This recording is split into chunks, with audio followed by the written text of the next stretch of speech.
In 1972, investors believed the NiftyFifty could do no wrong. They treated those names as quality at any price, with price-to-earnings ratios soaring above 60, and almost nobody saw what came next. Across just 2 years, many of those giants lost 70 to 90% of their value. Today, a handful of stocks, like NVIDIA, dominate the S&P 500 in eerily similar ways. Are we repeating history or about to rewrite it? The answer could change how you see the entire market.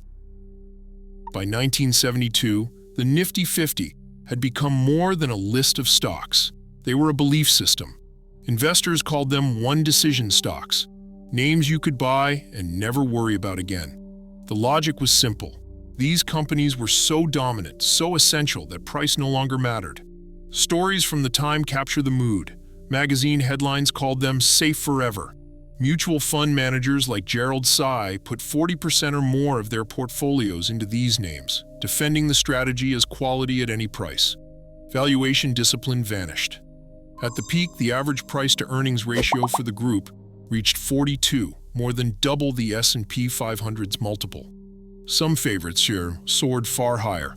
Polaroid traded at 80 times earnings, McDonald's at 75, Avon at 65. These were not unprofitable startups. They were household brands, IBM, Coca-Cola, Johnson & Johnson, considered immune to economic cycles. A market historian describes the era as a mania for growth, where the only risk seemed to be not owning enough. Diversification was openly mocked. Pension funds, endowments, and retail investors all crowded into the same handful of stocks, convinced that the future was already priced in. The language of caution faded, replaced by the assumption that greatness could be measured by how much people were willing to pay. Optimism crested. The higher the multiples climbed, the more untouchable these giants seemed. But underneath the surface, the foundation was shifting, even as the faith in these companies reached its peak. The mood changed almost overnight. In late 1973, the oil embargo hit, inflation spiked, and interest rates shot into double digits. Suddenly, the giants that felt untouchable were right in the blast zone. The S&P 500 dropped nearly 50% in less than 2 years, but the NiftyFifty fared even worse. Polaroid lost 91% of its value. Avon fell 86%. Xerox, McDonald's, and even IBM, names that had seemed immune, watched their share prices collapse by 70% or more. The pain was not limited to a few unlucky investors. Pension funds, endowments, and retail savers who had trusted the one-decision logic saw decades of gains evaporate. On October 23, 1973, IBM plunged more than 10% in a single day. Margin calls rippled through mutual funds, liquidity dried up. Bid-ask spreads widened fivefold. Desks at major firms like Fidelity scrambled to sell, but there were no buyers.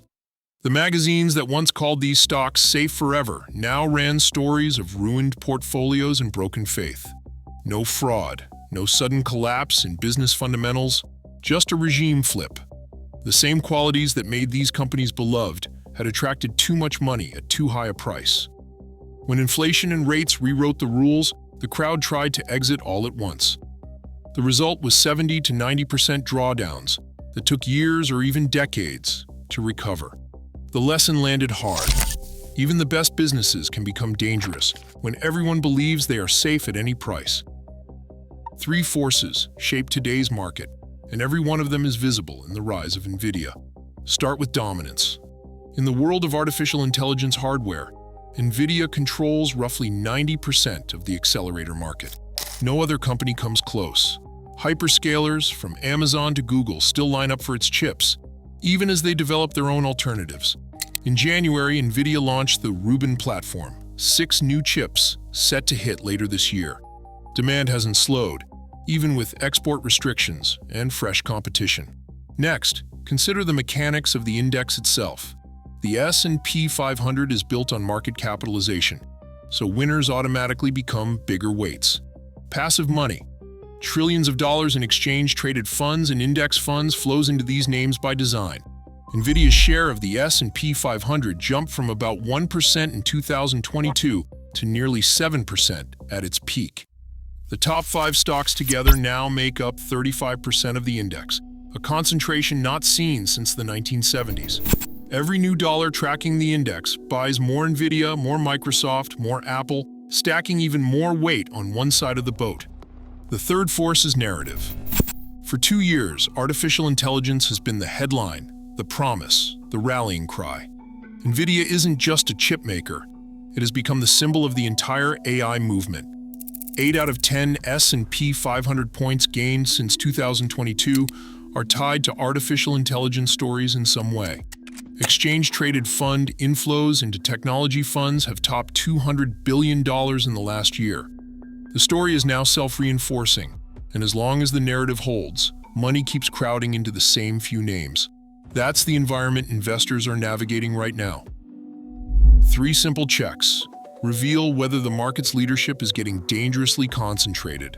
Start with the share of the S&P 500 held by its top 10 stocks. Right now, that number is pushing 40%.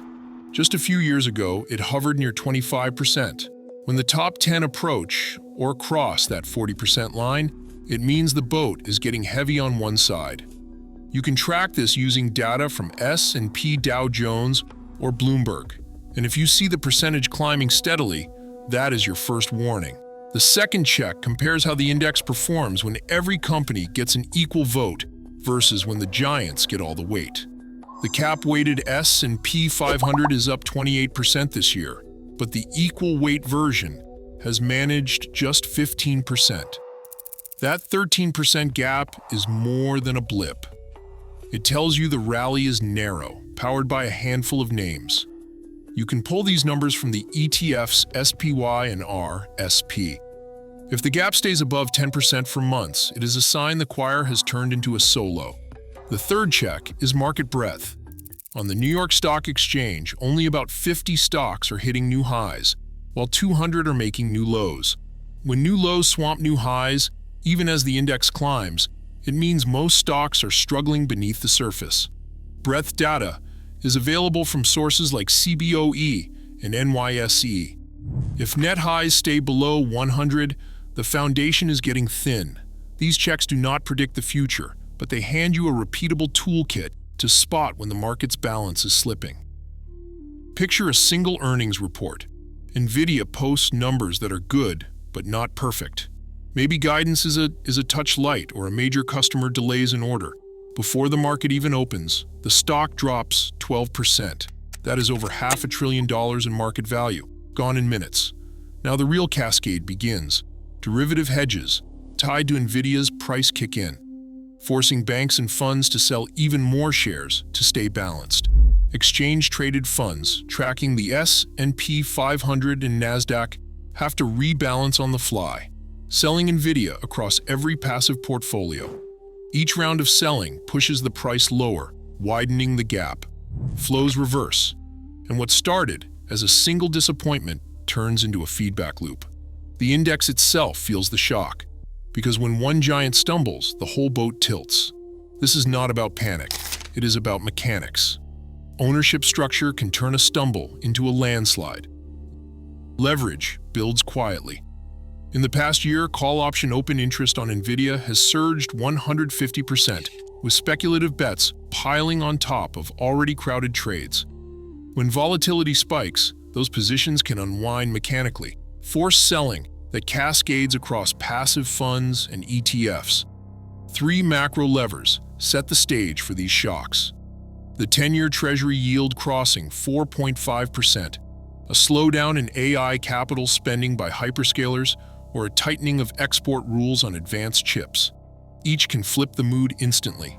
When ownership is homogeneous and leverage is high, selling becomes synchronized. The more similar the holders, the faster the exit narrows.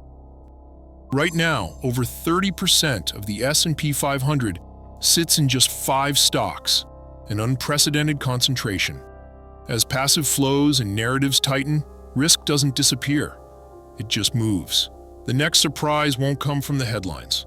It will come from the crowded trade no one questions. Stay curious. Share your take below.